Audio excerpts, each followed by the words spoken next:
So I had a couple of technical problems. I've already learned a very valuable lesson. Let's see here. So apparently my camera, first of all, I can't use Firefox. And so then I had to hurry up and grab Chrome. And then the camera wasn't registering. Hey, Chase. And then it turns out I had my camera open on something else. But I think we're good now. So I'm already learning lessons. This is why we're doing a test. Oh, the big guns are here. Drew, Carl, Jeremy, Julian, Chase, Drew. I love that you're on here. I was actually going to ask you if you've gotten any feedback from your blog stuff, because I know you posted on yours. And I think, let's see, you guys can respond in here. Ooh, we got a like. Very cool. So I'll just kind of start talking. Today is a total casual thing because I've never in my entire life done this. A quick funny about Facebook. I just got Facebook late last year for the first time ever. So I'm still learning a lot of it. And the thought of going Facebook Live is hilarious to me because I still have no idea even what I'm doing. So I'll give you guys a little rundown because I think there's going to be a replay later. For anyone who doesn't know me, my name is Allie, obviously, and I run this Facebook group. And I'm super excited that all of you guys are here. I actually didn't know if the group would take off, and we've had consistent growth every week. This is exciting. Keep sharing it with your friends. And then also, too, don't be shy about asking questions. This is really what we're here for. We've gotten some good questions so far, so keep them coming. And then my intention with, oh, wait, I was telling you about myself. So I started buying Turnkeys in 2011. It was kind of by accident. I wasn't planning for it, but I had been researching real estate investing, and while I assumed that I could swing a hammer and negotiate deals and deal with tenants and all that, I really never wanted to, so it kind of held me out of it a little bit. And then through some random networking and all that kind of stuff, I accidentally heard about Turnkeys, and I was like, well, that sounds like my kind of thing. And I've been involved with them ever since, so I started buying my own in 2011 and 2012, and I've been working with people buying them ever since. So I feel like I've kind of seen, I can't imagine what I haven't seen with Turnkeys. I've seen the good, the bad, the ugly. I've seen things change. I've even learned lessons for myself, not only with my own properties, but working with other people. I've seen where other people go wrong with them. So yeah, it's kind of a fun thing now because I feel like I've learned a lot of my stuff, and I really want a community to get together. Turnkeys are such a valuable asset, even if you are doing your own properties, to diversify, like, because you can't do it all yourself all the time. So why not, if you have extra cash, buy some Turnkeys? Or if you wouldn't really get into real estate investing otherwise, Turnkeys are great. So yeah, so that's kind of where the group came from. As you guys know, I run Hipster Investments. We've been in business since officially 2012, but I kind of started doing this before then. Yeah, what else can I tell you? Let's see, what do we have here? Drew.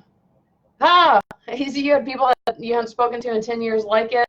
How long, well, actually, before I go into the questions, I do have a question for you, Drew. If anybody has given you any feedback, like, did your information help them? Did they, and actually anyone listening on here, if you read Drew's, actually hit a like if you read Drew's article about creative financing. He brought up a lot of different avenues, if you will, for different ways that you can creative finance. Hit some likes because I think Drew will see that. And if anyone on here read it and learned something new that you didn't know otherwise, or did he give you some information that helped you? And Drew, if anybody gave you any of that feedback, that'd be awesome. So again, I really appreciate that article because that's one of the biggest questions, especially with Turnkeys, because you are putting 20% down, and you're not, unless you're doing the BRRRR model, you're not forcing appreciation. So you are continuously putting those 20% down, so financing becomes an issue at some point. Oh, we got lots of likes. Yay, that's awesome. So again, I appreciate that, Drew. If anyone on here has not read that article, I don't know what the date was with the post. If anyone on here knows it, or I could scroll back, but scroll down, it looks, I think it's a post from me with a link to it. But look for it through the post. It's awesome. And it was really, I learned a lot from it because I'm in the same position. I'm actually not buying turnkeys now because some partners and I went in together and bought a duplex local to me, which actually after this have to leave here and go deal with that because we were trying to rent one of the units. And buying that property has reinforced every reason that I like turnkeys, which is more hands-off, not landlording. So go check out Drew's article, give him some feedback, give him some love, let him know, or let the group know if you learned something new that can help you. Okay, what do we have here? One thing too, this is going to be kind of a fly by the seat of my pants live. I'm not really going to have a structure with it, but shoot some likes over if this time frame works for you. So I'm thinking Mondays, and then it's 5 p.m. Pacific, 8 p.m. Eastern. If this works for you guys, let me know either through likes or shoot some comments. Because again, we're kind of flying by the seat of our pants here. We can adjust accordingly, but Mondays are great for me. Maybe a cool start to your week. My intention, like I said with the group, we'll probably go for, I don't know, like 45 minutes each time. And of course, that'll be give or take how the questions are coming or if you guys are finding it useful. So yeah, let's see what we have. Drew also asked, how long did it take you to get enough doors to quit your job? So I actually cheated. I did not wait until I had enough doors to quit my job. I started my company. So my income currently is part real estate, part my company. I also teach flying. So I'm kind of a mutt. I'm a writer. So I have income coming from a lot of different sources. So the reason my plan was to stick around until I could get enough properties to be totally out, but I hated my corporate job at the time so bad, I couldn't bring myself to stick with it long enough to buy enough doors to let that be my way out. So I kind of mixed all the different income streams, and that actually kind of put a little bit of a hamper on my investing because I didn't have my W-2 paycheck anymore. So I've had to get a little creative. But I will say, I didn't leave for a number of doors, but it took me about 5 years to figure out my way out of a job, regardless of what I ended up doing with it, real estate, business, whatever it is. So if anyone's kind of looking for that, just know that my advice about that would be to know it's not an overnight thing. Like it takes a little time to kind of get yourself going. If you go the real estate route, cool. If you go the business route, cool. Whatever it is, just be patient with yourself. It can be a bit of a process. I know it was for me. Audio click, pause, sound every 10 to 15 seconds or so. I don't know what that means. If you want to let me know. What else do we have? Drew, and we're still leveraged on them. So I kind of answered that. Was I still leveraged? I am still leveraged on all my properties. I am a huge fan of leveraging. I realize people are on different ends of the spectrum about this. Some people have no comfort in a lot of leveraging, and I get that, and that's fine. I am not one of those people. I know that the more I leverage, the higher my returns are. And contrary to what a lot of people believe, if I put 20% into a property, the bank is actually holding the risk. So I'm, in my mind, the bank actually, my credit score is at risk, obviously, if I were to foreclose or whatever happens, but it's not my money in the pot, it's the bank's. So they really hold 80% of the risk while I'm getting 100% of the returns. That's kind of how I look at it. So I try and stay as leveraged as possible with some smarts behind that, with a nest egg and all that kind of stuff. Crystal, hello, back. Question, relatively new to real estate, how many financed SFH, single family houses, would it take to be financially free, such as $5K a month? Or is multifamily better investments for ROI? I love that good questions are coming in already during the test. Okay, the answer to that is it depends. It depends on what you're buying. So if you're buying, I have an article somewhere. Here's another learning for today. I need to take notes. I don't have a notepad with me. I'll take notes when we're talking about things. So if I reference something, like I have an article that I wrote a long time ago about how to determine how much it would take to become financially free. So I'll make notes about those things and I can share with you guys after the after we're done being live, if that's the right phrasing. But the answer is it depends. It depends on how much cash flow you're getting. So if you're doing properties yourself, you might get a little bit higher cash flow, but you're going to be working, so you can only buy so many of them. If you buy turnkeys, it's just work backwards. So if you want $5,000 a month, and let's say you're bringing home, I don't know, $300 a month, how many $300 a month do you need for $5,000? So it's a pretty easy equation. We also have something, I don't know if it's on the Hipster website right now. We have a whole thing called the 10-minute financial freedom plan or something like that. I will make some notes to share those things with you guys. As far as multifamily versus single family, there's pros and cons to both. I have articles about this too. Multifamily typically is probably going to offer higher ROI, but there's trade-offs. So you end up with typically more transient tenants. This all depends on what kind of multifamily you're buying. More transient tenants. It just there's pros and cons. Exit strategies are a little bit different. Single family houses are really good for exit strategy. They're good for getting tenants that are more like on the owner occupied type of style, higher quality tenants. Again, this depends on what kind of multifamily. If you're buying a really nice triplex, then that's very different than buying a multi-unit, like 16-unit apartment building of like studios or something. So you always want to be thinking about what kind of tenants you are attracting, because your tenants are going to make or break a lot of your investment.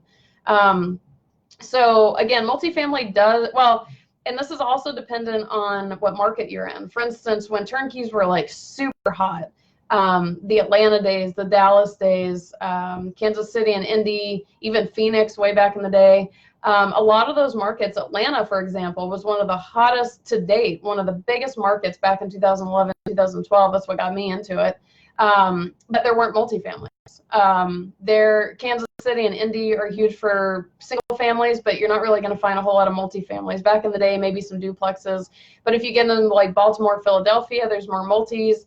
So multi is, in theory, just going straight off kind of the ideas of single versus multi. Multi usually offers higher returns, but that does depend on where you are, because the price of a lot of multis is so high now, especially in Houston and Dallas and Atlanta and all those, that you're actually not going to cash flow on them. So that's something to consider. But yeah, for financially free, work backwards, and you can always think about diversifying your portfolio. You can try singles and multis, see which ones are working for you. Same with turnkey markets. If you want to buy one in two different markets, hold on to them for a minute, see which ones you like better.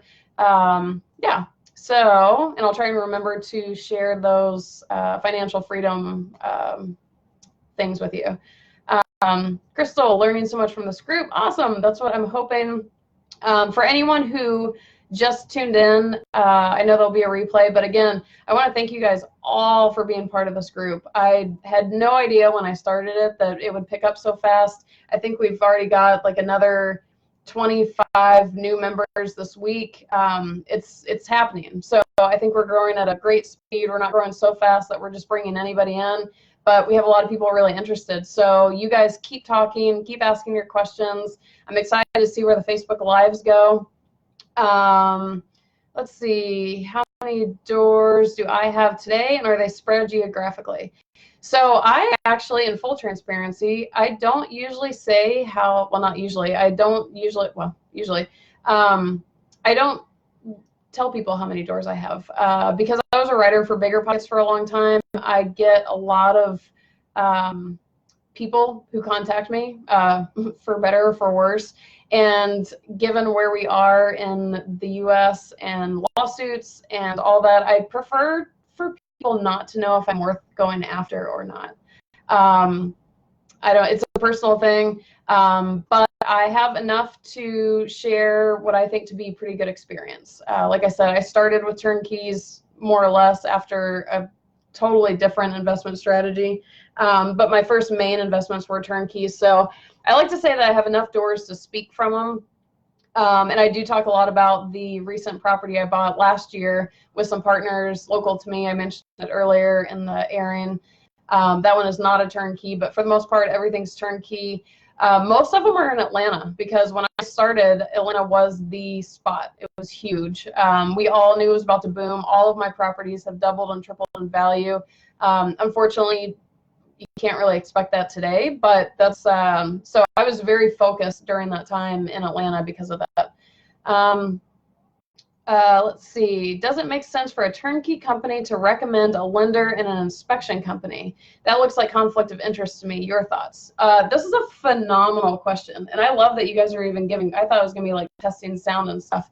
So I'm super pumped that we have good questions coming in. So for the lender, it's not a conflict of interest, and in fact, I recommend you go with the lender that the turnkey company suggests for you, and here's the reason.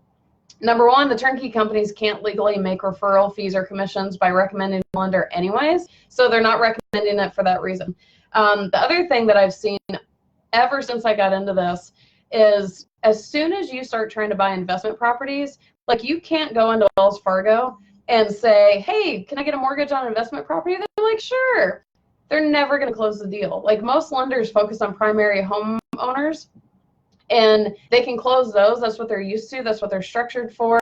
It's not that Wells Fargo couldn't do investment property, but they just don't do it that often. So 9 times out of 10, when I have seen people go to lenders of their choice outside of the recommended lenders that the turnkey companies give, the properties never get closed on. And it's not because it's a bad lender. It's not because of anything. It's not because of the properties. It's just because they don't deal with investment properties. And I don't know enough about lending to know what all the differences are, but it makes a difference. And so when the turnkey companies are recommending lenders, at least the companies that I've worked with, they're recommending ones who they know for sure will close the deal. So we've had people in the past say, hey, you know, I got quoted a smaller rate by this other lender. Is it cool if and we're like, we don't care who you go through, but if you go through a lender not recommended by the turnkey company, I highly recommend you asking them how many investment properties have they closed in the last 6 months or 12 months, because again, they will all tell you that they can do it. It's whether or not they actually close it is the other story. So for that reason, I do recommend going with a lender. Now, the inspection company, I recommend going not from the lender. Sorry, not from the turnkey company. Most turnkey companies, at least the ones I've worked with, if you ask them for a recommendation for an inspector, they'll give you one, but they don't really, at least again, in my experience, offer them. Roofstock is a different story. They're kind of a different style company anyways, but because they expect you to get a third-party inspection, because there would be a conflict of interest. If you hire an in-house inspector who works for the turnkey company, they're going to be highly motivated to not pick out a lot of stuff. Whereas if you get the third party, then they don't care. They have no stake in the game, so they're going to tell you everything they can find. And I do want to put, this is not in the question, but since we're kind of on the topic, if you buy a turnkey property, this has thrown people ever since the beginning of time. If you put a turnkey under contract and you get the inspection, so the rehab gets finished and whatever, and you send your inspector in, I guarantee you, with few exceptions, that the inspection report you get back is going to look terrifying. It's going to look long. It's going to look like a rehab never happened. It's going to list all these items, and you're going to freak out and be like, wait a minute, but I'm buying a turnkey property. Like, this shouldn't be. I'm getting scammed.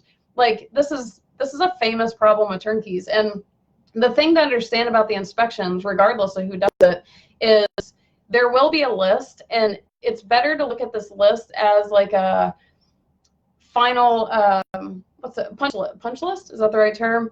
Like a punch out list. So it's not, when you buy a turnkey property, you're not closing on it until you've verified that it's in the proper condition as advertised, freshly rehabbed, no lingering problems, all that kind of stuff. That time is not when you get the inspection report. The inspection report comes before that. So instead of freaking out when you get the inspection report thinking you're getting scammed, you take the inspection report, you give it to the turnkey provider and say, hey, homie, that's what I would say, here's what the inspector found. Like, are you willing to fix all these things? 9 times out of 10, they're going to say yes. And if for some reason they're not down to fix something, they're going to tell you why. And you guys are going to talk about it. So it is not a final report when you get the inspection. It is a final punch out list. So this is helpful for the turnkey provider because they're like, cool, now we can see anything we missed. We can see any lingering items. These guys are not perfect. We're not perfect. No one's perfect. So this is helpful for them. And then you guys have a discussion about it. They go do the punch out list, and then they can either send pictures or videos. If you want to pay for an inspector to go do a recheck, sometimes they'll offer you like half price or something. Just they can verify everything for you. Then you're confirming everything was done, and then you can make the decision to go ahead and close on the property. So just a little bit of a sidebar there of, excuse me, how to handle inspection reports. So the answer to that was yes, there's really no fear to using the lender recommended by the turnkey company. Inspection company, I would go third party for sure. Are there any companies offering turnkey multifamilies? Yes. Back in, again, the heydays of turnkeys, 2010 to 2013, you could get duplexes, triplexes, fourplexes all day long. Not a problem. Nowadays, we've got BRRRR property. I haven't still figured out that term. In Baltimore, that's a triplex. Some of the Philadelphia and Baltimore can get more of them. Was it Cleveland has more duplexes? Duplexes you can still get. They're not like in such a vast availability that you can just grab them anytime, but they're fairly regular that you can end up with one. Triplexes and fourplexes at this point are kind of unicorns. By the time they come up, they're usually reserved.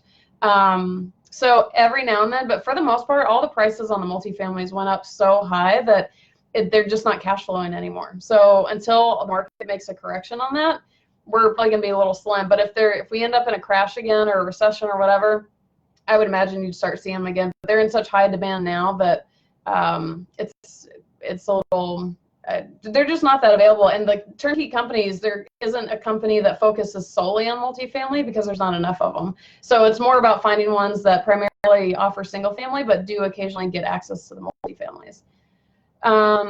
You're wonderful. Keep up the good work. Thanks. I appreciate that.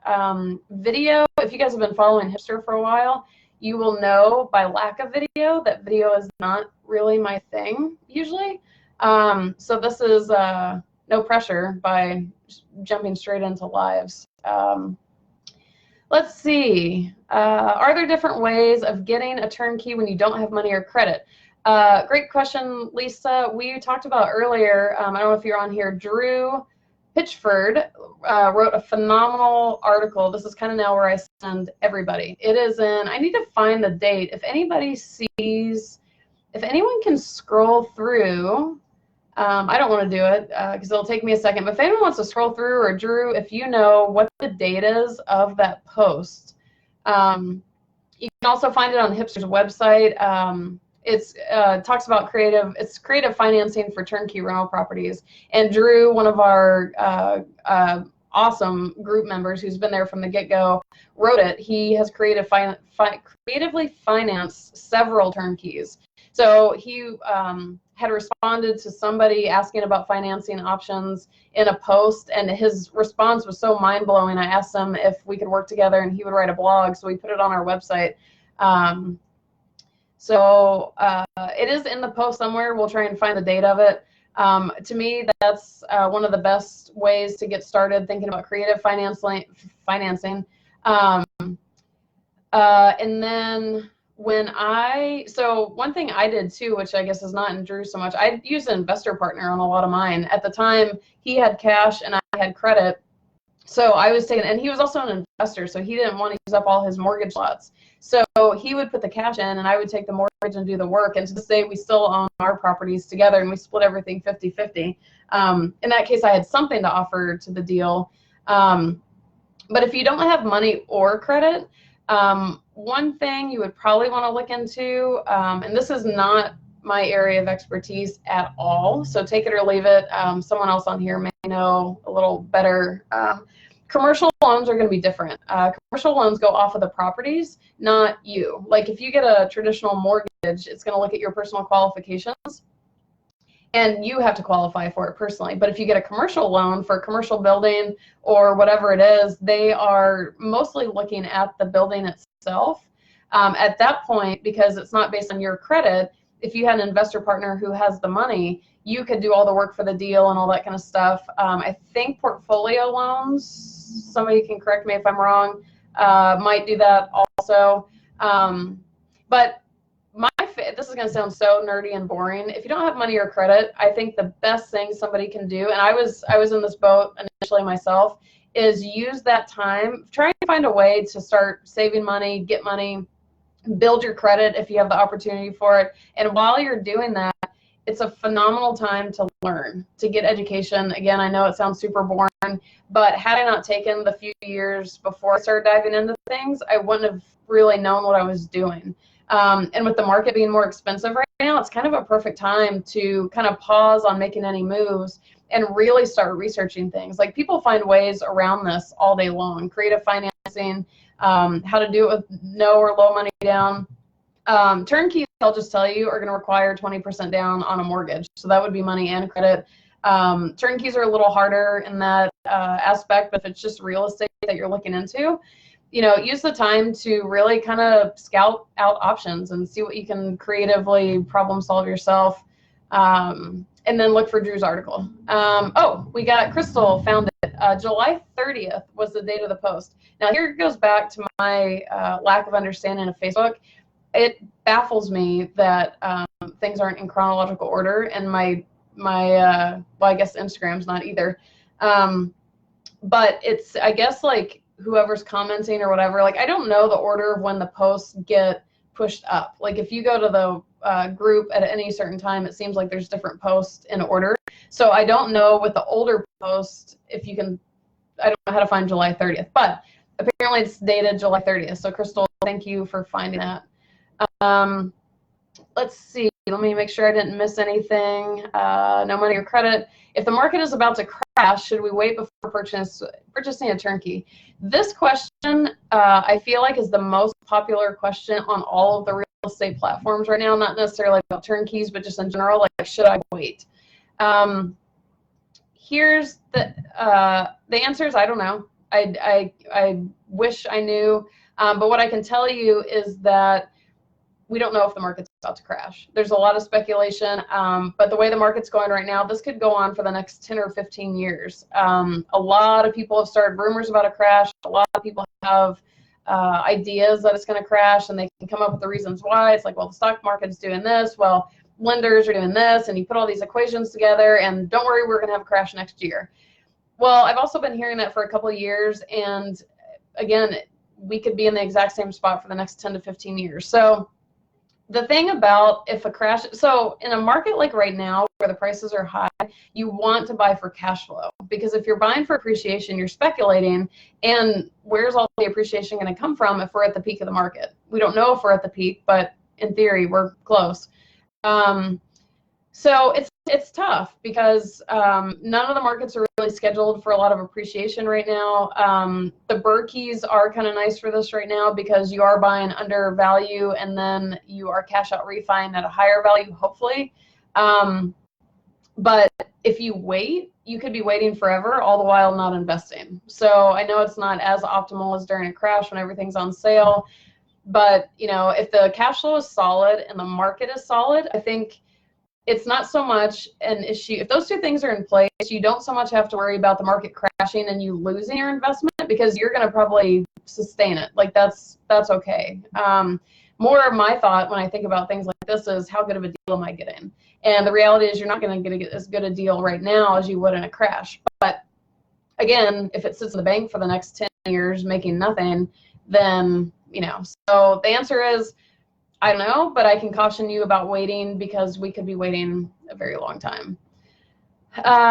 Julian, can you talk about your company, Hipster Investments, how you started and generally what you do? I'm actually glad you asked this, because I meant to, in the beginning, I figured people wouldn't be jumping on all that quick. So I was actually going to use that as a discussion point, or just kind of introduce myself.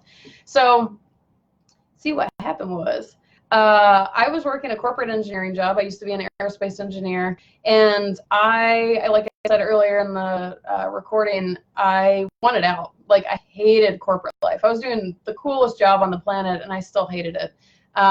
So I was researching business and real estate, and I had actually decided to go the business route. And a week or two later, this random investment opportunity landed on in my inbox, and it was for a pre-construction development in Nicaragua. And I was like, well, if anything can ruffle people's feathers, I'm going to do it. So I was like, oh, I should obviously learn more about this. This doesn't sound sketchy at all. So I actually kind of pursued the Nicaragua thing, and it was phenomenal for a while. It was really fun. I was going to Nicaragua all the time. I love that country. And through the networking of people that I met through there, a lot of them were involved with turnkeys. And I was like, what's a turnkey? I have no idea. And so they had been working with them for a couple of years, and one of them sat me down one day and he said, hey, I want to let you know, we haven't told people this, but at the time they were working with turnkeys in Memphis and Phoenix. Phoenix now doesn't really have turnkeys, but they were in Phoenix and Memphis. Those were the big markets. And he told me, just to give you a heads up, I know you're from Atlanta. Atlanta's going to be our next market that we're working with turnkeys in. I was like, well, that sounds fun. So I flew out to Atlanta from California, and I toured a turnkey operation. I just fell in love. I was like, oh my God, the angels are singing, because I don't have to do the work. And I realized the returns aren't quite as high as if I do all the work myself, but I don't want to do the work myself. So I bought my first turnkey. And this was back in okay, so I'm going to make everybody super jealous, because you cannot get these deals now. My very first turnkey was I wish I had a picture of it, like if I could share my screen. I'll pull it up on my phone sometime and show you guys my phone. It was a 2-story little yellow house, very cute, freshly rehabbed, in a pretty decent area of Atlanta, and it was $55,000. And so I only had to put 10 grand into it for the mortgage, and it was renting for $975. Like, this is how insane Atlanta was, and why Atlanta boomed so hard, because the price to rent ratios were just nuts. Like $1,000 in rent on a $55,000 property, you've got to be kidding me. So I instantaneously fell in love. And in the midst of doing this, I still had my corporate job. I had no inkling whatsoever that this was going to turn into anything. So I thought, well, while I still have my corporate job, I will keep buying properties, because I still have a W-2 that I can qualify for lending and all that. And so in the midst of doing that, I was so stinking excited about all of this. I was telling anybody who would listen to me. I was damn near stopping people on the street to tell them how excited I was about my new property. And so people were like, wait, what are you buying? Like, what? I don't understand. What are you doing? So I would explain it to them, and pretty soon, like, one of my mom's friends bought a property, my cousin bought a turnkey. Suddenly everyone's buying turnkeys, because I didn't stop talking about them. And eventually BRRRR. So I had kind of started doing this. I don't even remember what Hipster's first website looked like, but I had started writing. And at the time I was like, wait, and I started meeting so many people who were interested in turnkeys, that everybody was asking me questions about them, and, well, who do you work with? And I was like, well, I don't know good or bad or whatever, but I've had a good experience with these guys. And so it became such a thing, and then BRRRR found me, and I started writing for them. And at the time, I was kind of I was the only turnkey girl. So I was writing about them or whatever. And the whole thing picked up steam so fast and hard that I ended up starting Hipster. And my intention with Hipster, Drew, I just saw your comment about Facebook's feed algorithm is crazy. For a linear brain like mine, I don't even understand. So my intention with Hipster Investments, even the name of it, I'm not even a hipster. The intention with it was really to try and stand out a little bit in the real estate investing arena, because if you look around, it's just a bunch of guys in suits. It's stuffy, it's intimidating. If you're a new investor, it's like, well, who do I trust? I don't know. And I always just want to sound different. Like, I always presented myself as like, hey, I've bought stuff, I liked it, I'll tell you what it was. I don't claim to know everything.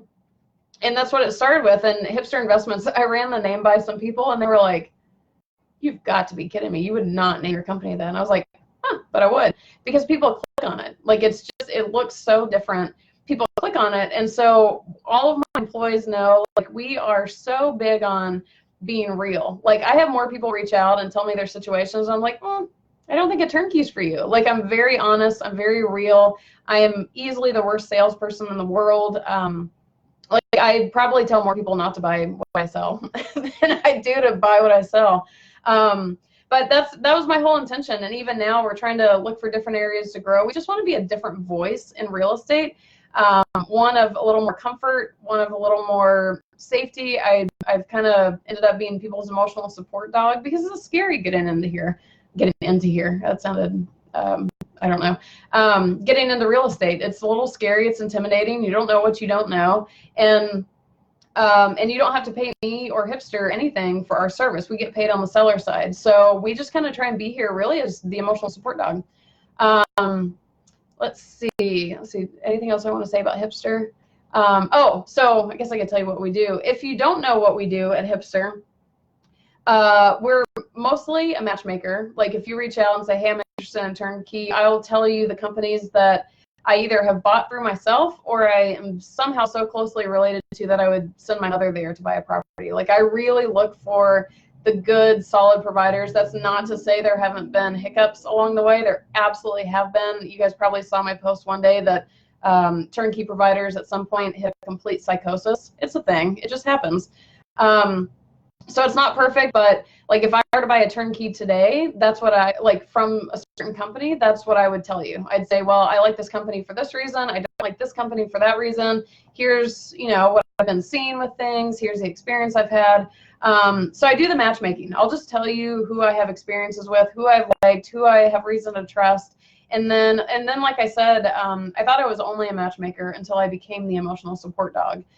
So if you're buying a turnkey for the first time, you have no idea what the buying process is, I'll stick with you. If you want me to hold your hand, I 100% will. And then even once you buy a turnkey, you can reach out. If it's 5 years later and some challenge comes up with the property, I want you to reach out and say, hey, I'm having this challenge. Can you help? So that's really the two main roles of Hipster, is connecting you with people that we trust and then helping you along the way. And like I said, we don't charge you anything. We get paid on the seller side. So it's kind of a cool deal, and it's really fun for us. We get to meet people, talk to people. This is how I've gotten to learn so much I have about turnkeys, even outside of my own, is by helping other people. So I hope that explains a little bit about Hipster. If you guys aren't following Hipster's Facebook page, we have one. We're not doing a ton with it, to be honest. Most of the stuff and the educational stuff is on this group. And that reminds me, I was going to say about this group, and one reason I want to do the lives is Facebook's system or whatever. Like, it's hard to give you guys a ton of information because I only have like the length of a comment or a post and then a comment. So I'm trying to figure out the best way to get you guys a lot of info given Facebook's structure. And I don't know if that's just one of my hesitations about putting a lot of blogs on there, because I wrote about 180 articles for BiggerPockets, and obviously not all of them were turnkeys, but a lot of them were, and like single family versus multifamily or some of the other financial freedom. I could 100% put these blogs into the post. The only reason that I haven't yet is I don't want the group to seem like it's all from or about Hipster or all about me. I don't want to look like I'm pushing properties. I want it to be a very open space. So if you guys have feedback on that, I would actually be interested in it. Like, do you want more blogs on there? Because I have a gazillion I could share with cool information. Again, I just don't want it to look like this is all about Hipster. I want this to be a general turnkey conversation. So shoot any feedback you have on that. I would actually be very open and interested in that. Let's see, where were we? Hipster, Facebook's feed algorithm, kills me. Do you suggest find a turnkey out of state without seeing the property? Another good question. David, you are on fire with good questions. Pretty good for someone who doesn't know how to work Facebook, apparently, since you told me that. Most turnkey buyers that I work with buy without ever seeing the property. You absolutely can do that. You can utilize your property inspector to give you a lot of feedback. Like here's a funny story. I think it was I want to say my second turnkey. It is the one of a lot of them that is on a little bit sketchier of a street than normal.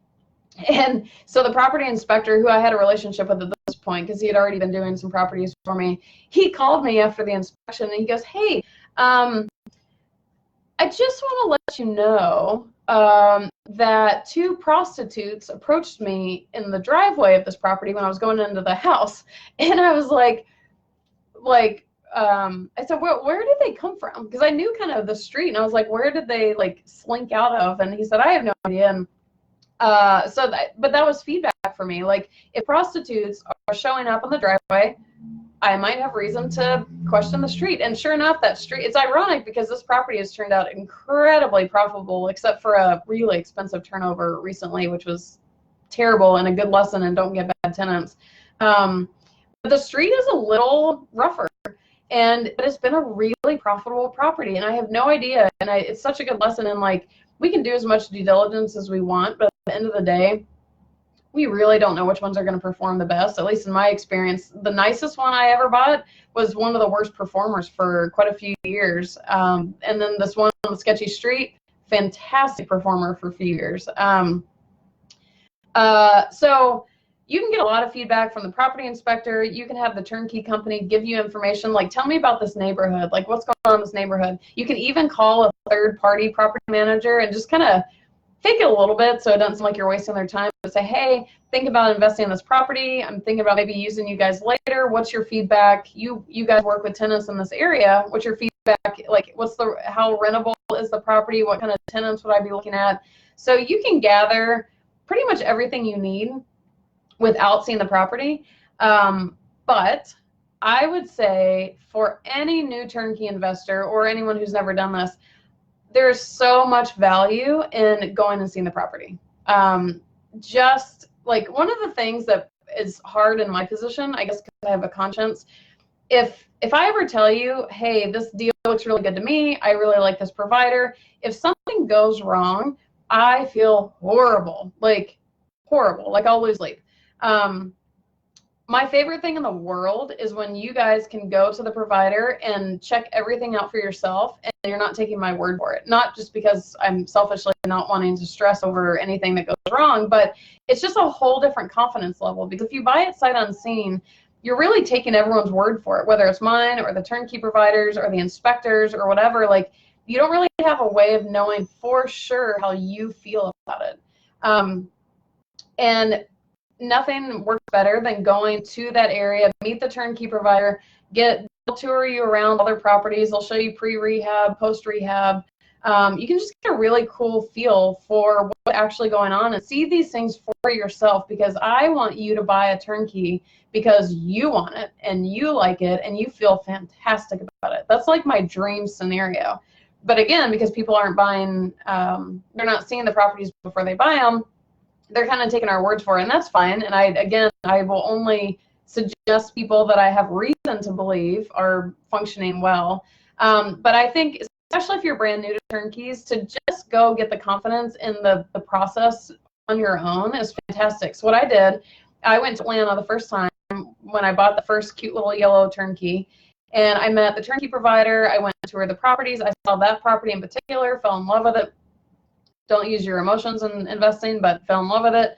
And I had every bit of confidence for myself. And what I was able to do after that, because I understood better of what I was looking for, where the properties were, all this kind of stuff, then I could buy sight unseen, no problem. Because when they would tell me, oh, this one's in this area, I'm like, oh yeah, I know that one, that's great.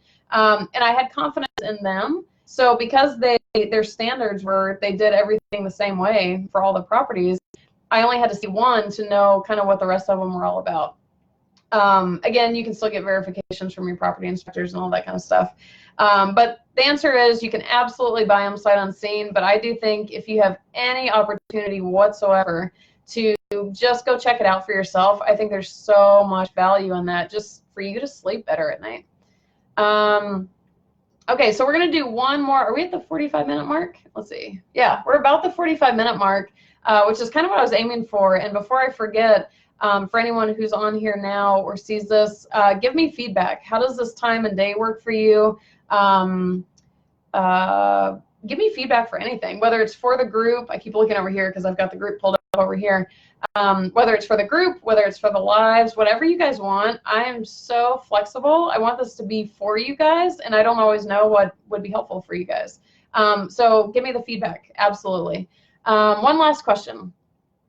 Are there turnkey companies that assist with rehabbing, allowing you to get the forced appreciation? I've heard you say BRRRR. Yeah, is that a thing? Somebody, it is a thing. Somebody in one of the older posts, I always put BRRRR plus turnkey. I don't think there's really a good word for this phrase, but somebody called it a BRRRR. So I was like, well, I'm down with that. So the BRRRRs, yes, are a thing. So here's the short of this. The standard turnkey model is that the turnkey provider goes and finds the distressed inventory, they buy it, they fund the rehab, they do everything they need to, put tenants in, property managers, and then you're not closing on it until you verified everything that has been done. You're verifying the rehab, you're whatever. In that structure, the turnkey provider is the one holding all the risk because it's their money in the pot. You aren't at risk because you're not putting a penny into it except for your earnest money, but you're not putting a penny in until you've verified everything at closing. Like when it's time to close, you're like, okay, yes, we're good to close. So it's a matter of who's holding the risk at that point. That model is you put 20% down into this turnkey and that's the best you can do. There's not really a way to force appreciation at that point unless the market forces it for you like mine did in Atlanta. You can't really make improvements to the property. It is what it is. And let's say you want to buy 5 turnkeys. You need 5 sets of 20% down. And end of story. The BRRRR model is combining the BRRRR model, which I am just wishing somebody would change the acronym because I'm like, wait, how many R's are in it? I'm like, buy, rehab, rent, refinance, repeat. Like I am begging somebody to redo this acronym. But in the meantime, it's the BRRRR model. So if you were going to go be a BRRRR investor, you'd basically do what the turnkey provider does. You go find a distressed property, you fund your rehab, you do the rehab, and then you are forcing the appreciation on that property. So then you refinance and you can pull more of that money back out. The advantage being that you can because the value of the property has increased, you can pull more out than you would if you had put 20% down. So let's say it ends up with you only having 5 or 10% down because of, I don't even know if I'm saying that right, if it's making sense. So 20% of a higher amount is, let's see, I don't know, you guys get what I'm saying. If you don't, ask me because I'm confusing myself. But you basically get to pull more money out and you have the extra equity. So that's the advantage of the BRRRRs by themselves. So the BRRRR model is combining the advantages of both the BRRRR model and the turnkey model. And what it's doing is instead of the turnkey provider funding the distressed property and the rehab, you're funding it. So you're identifying the property with them. So they're finding the properties for you. You get to pick which one you want. You pick that one. So that's one less thing you have to do. If you're a BRRRR investor by itself, you have to figure out which property you want to buy. So the turnkey provider will help you pick out a property. You say, okay, I want that one. You buy that property for cash. Let's say it's $60,000. So you spend $60,000 cash purchase. You buy this distressed property. Then the turnkey company is going to do rehab for you. Let's say the rehab is $40,000. So you essentially are putting $100,000. Let's see, 60 and 40. So you're putting $100,000 down, which is what you would do with the BRRRR model, except the turnkey company is doing all of the work for you, just as they would like normal, except you're funding it. The major upside to this, let's say you put $100,000 in, now the property, because it's forced appreciation, is worth $120,000, $130,000. Well, all of that forced appreciation is yours. So you have now captured the forced appreciation that you would if you were doing normal BRRRRs. But you've got the advantage of the turnkey company because you're still getting all of their expertise and they're doing all the work. So it sounds perfect, right? The downside to this, which is huge and notable, is you're now the one at risk. If anything goes wrong during the rehab, any of that kind of stuff, it's your money in the pot. Whereas with the standard turnkey model, the turnkey provider's money was in the pot. So this is why it's very, very important. There are a lot of companies who will offer to do this model with you. You have got to know who that company is and you've got to trust them, because if you're a BRRRR investor, you're still kind of in charge of everything. Yes, all your money's on the line, but you're the one making the decisions. You're the one doing the work, which could be, like, for someone like me, it'd be even riskier because I'm not good at that kind of work. So But now you're trusting other people to perform. And if they don't perform, it's your money. So this is the major trade-off. So standard turnkeys, the major plus being you get to verify everything before you put a dime in it. The major downside being that you no longer have forced appreciation, so you don't have that extra equity. The BRRRRs, major advantage, you get the free forced appreciation, which is huge. I mean, not the number necessarily, but the advantage. It's the whole, it's what people, it's why they invest in real estate, to get that they're forcing appreciation. And if anyone doesn't understand forced appreciation, send me a message. We'll talk more about it. But the major downside is you're holding all the risk. So you have to know who the company is. So as you guys probably know from the post that I've put up, we are working with a provider now who is doing the BRRRR model. And if you've been with Hipster for a while, we were doing the BRRRRs with another provider. This is not the same provider. This is a totally, in a sense, new one, but it's somebody we've known for a very long time. And he's been doing these properties for a while, but he hasn't opened them up really to sell to the public. So this is kind of, when I talk about, this is why, like if I've sent you the property packet or whatever, there's no fancy marketing, there's no anything. It looks like bare bones, it looks boring, it doesn't look very luring, but just know it's because this is such a new thing. We don't have fancy marketing right now, but the properties are killing it. Like he is so motivated to perform. I've got some guys on the ground who can speak more to this, but we are doing we were talking about touring properties earlier, so the dates have changed. It was originally September 13th through 15th. Now it is September 27th through 29th. We are going to, this is in Baltimore. They also do Philadelphia. There's going to be a Philadelphia add-on, but it's primarily in Baltimore. We're going to tour the operations. We're going to get a group, so if you want to come, I can send you inventories to check out ahead of time. These are cash purchases up front. So you're looking anywhere from probably 80 to 130,000 would be required from you up front. But once all the work is done, then you get to cash out refi and pull all of that back out. So it's a temporary thing, but it is cash up front. So that's one of the limiting factors.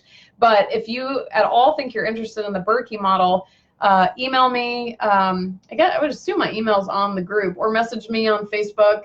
My email is Ali, A-L-I, @hipsterinvestments.com. I can get you tons more information on the BRRRRs. I can get you information about our trip. We just negotiated with the hotel. We've got private, what do you call them? Not seaside. There's a rooftop like sky bar, pool deck. We have private cabanas. It's going to be open bar. We get to meet the Turnkey guys, or I should say the BRRRR guys. We get to tour properties, we get to meet each other. Huge, super fun, very exciting. So yes, BRRRR is absolutely a thing, but even no matter who you work with, if you do it outside of me, if you do whatever, you've got to know who you're working with, because it is your money on the line. And if you do all this stuff and they hop ship tomorrow, well, now you own this distressed property you have to figure out what to do with. So there's a risk there. So again, I don't emphasize that to scare anybody, but be diligent in who you work with on that model. So with that said, we are at about 50 minutes. I want to thank you guys for the first Facebook Live. Please keep telling your friends about the group. We want to keep growing it.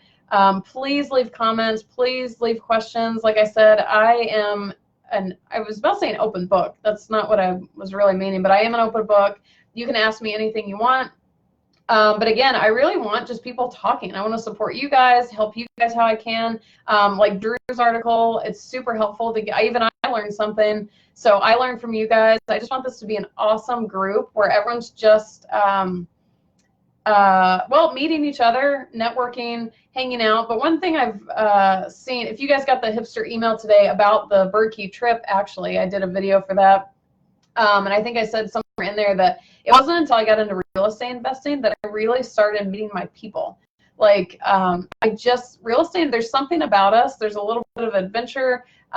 We're pretty smart. We're trying to do smart things with our money. So it's so fun to meet each other. So I want everyone in the group to, as best we can, meet each other, talk, learn from each other. I want to learn from you. I hope you can learn from me. I can share my turnkey experiences. So don't be shy on feedback. Don't be shy on comments. Don't be shy on questions. Like, bring it all. Yeah, you can't offend me. Even if you hate this, we're like, oh my God, Allie, this was so terrible. Like, ugh.